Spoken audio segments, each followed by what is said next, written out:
The HOA's always been a thorn in our side round here, but I brushed it off till it hit too close to home. One day, I swung by the judge's place, my best friend next door, and found her yard trashed. Every tree gone. No warning, no permission, just hacked down like nothing. The HOA president, this stuck-up woman who thinks she's queen of the block, smirked and said it was for community standards. She had no clue who she was messing with. The judge, she's a federal judge, my Judge Judy with a gavel. And now this HOA lady's about to learn what happens when you break the law in front of the wrong gal.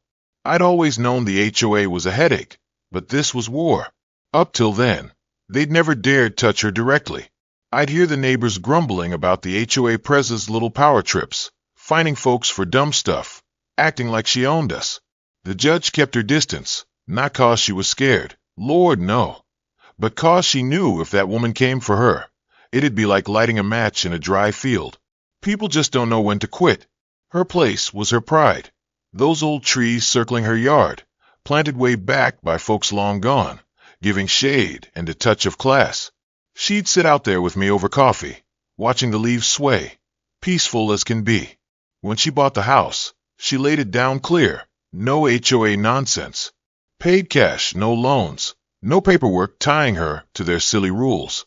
Told me once, "Charlotte, I'm not here to play their game." But that didn't stop the prez from poking. First came these prim little notes. Your trees don't fit our look. Then violation notices, 'cause they didn't match her perfect lawn fantasy. The judge just laughed and tossed them in the trash with me cheering her on. Then one day, I dropped by after work and froze. Her yard was a wreck. Trees flattened, stumps everywhere, like some kind of graveyard. The air still smelled like sawdust. I was floored. Who'd have the nerve? Then I saw it. An HOA truck parked out front, logo screaming guilt. They'd barged in and wiped out her trees, like they owned the place. I felt that chill, that deep-down fury you get when someone's gone too far. And her? She's a federal judge. My girl's got justice in her bones. I peeked over as she stared at the mess, her yard looking like a bomb went off. This wasn't a trim job gone wrong. It was a slap in the face. The HOA wanted to flex, teach her a lesson. Wrong move, sister. She took a slow breath. I knew that trick, counting to 10 to keep cool. She wasn't about to holler in the street. That's not her. She told me before, "Charlotte, I'll ruin it my way. Nice and legal." First, she wanted the prez to say it to her face. I watched her stride over to that truck, still sitting there like a trophy. Out steps the woman, all smug, hands clasped like she's about to preach. "Oh, I'm so glad you're here," she cooed, fake as a $3 bill. "We were just sprucing up the community. Your trees didn't meet HOA standards." The judge gave her that look, silent, sharp. I could tell the prez was fishing for a meltdown to twist around. Instead, the judge smiled, calm as a summer day. "So, you came onto my property, no permission, and cut my trees 'cause they didn't comply?" The woman blinked, thrown, but snapped back quick. "The HOA's got authority over aesthetics," she said. "It's for community harmony." Harmony. Ugh, that word control freaks love. The judge nodded, all polite-like. "Good. Then you won't mind me taking this to court." That smug grin dropped fast, confusion, then panic. "Court," she laughed, but it cracked. "No need to blow this up. It's just an HOA thing, totally legit." The judge stepped closer, eyes like steel. "I'm a federal judge." The woman's face went ghost white. I nearly hooped right there. Her shoulders slumped, hands falling loose. "What?" she choked. "You trespassed. You trashed private property. That's not a mix-up, that's a crime." The judge turned and headed inside, leaving her gobsmacked. I knew what was coming. She was about to bring the hammer down. Later, she told me she felt this rush, not just anger, but that cold, calculated fire of someone who's already won. The HOA thought they ruled this neighborhood, untouchable, free to wreck whatever. They didn't know they'd crossed my best friend, the one person who could shred, legally without breaking a sweat. She sat at her desk, me hovering with tea, pulling security footage, every tree falling, every HOA truck rolling in. It was pure destruction, no mistake. Then she went full judge mode, digging into city records. Turns out her place wasn't even under HOA control. They had no right to touch a leaf. In our state, cutting trees without permission? Fines in the tens of thousands. Some of hers were over 50 years old. The HOA was cooked, but she wasn't done. She cracked their financials. Rules say dues are for the community, but she found a mess.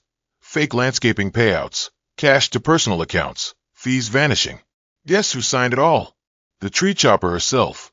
She had enough to get but held off, waiting. A few days later, an HOA letter showed up, pathetic excuses about risky old trees, and a misunderstanding, plus a threat to fine her for replanting. I laughed with her over that one, cord ammo. She decided to stir the pot first. "Charlotte, let's rally the troops," she said, calling over some ticked-off neighbors. We sat in her living room as she laid out the fraud, embezzlement, random rules. "This why they're always broke," one gasped. "Fees up every year, but where's the cash?" another growled. The revolt kicked off right there. Folks started grilling the HOA about the missing money. And the prez? She had no answers. First time I'd seen her stumped. Over the next few days, I watched the HOA crumble like a bad cake. Neighbors turned from chit-chat to demanding justice. The prez hid out, knowing the walls were closing in. But the judge hadn't even started. She filed a tree complaint with the town hall. Inspectors swarmed her yard, snapping pics, tallying fines. They confirmed the HOA had no right to cut a thing. Then she sent the fraud docs to the government audit folks, filed it slick, judge style. It was a blaze waiting to happen. The HOA, desperate, called a meeting to play nice, one last sad try. I tagged along. The room was thick with tension, folks itching for answers. The prez stood, shaky, muttering about mismanagement and challenges. When she dared mention the trees, the judge stood. Silence hit hard. "Want to talk funds?" "Let's talk," she said, slapping down papers. 2 years of shady deals, ghost companies, her signature everywhere. "And about illegal stuff," she went on, holding up the town hall report. "Here's proof the trees were cut unlawfully. Government's in, HOAs facing thousands in fines." The room erupted, shouts, demands, talk of lawsuits. Then her phone rang. She answered, and terror spread across her face. The HOA was under investigation, funds frozen, lawsuit filed. She lost it all right there. Weeks later, we ditched that nightmare, elected a new crew. No tyrants this time. The prez sold her house fast and bolted. Rumors say cross-country, dodging the shame. The judge stayed put, my rock. She didn't yell or threaten, just used the law like a pro against folks who thought they were above it. Now, when I see her wrecked yard, I don't get mad. Those trees are gone, but she built something bigger, justice. Told me over coffee. "Charlotte, sometimes you just let 'em dig their own grave." And boy, did she make 'em dig deep.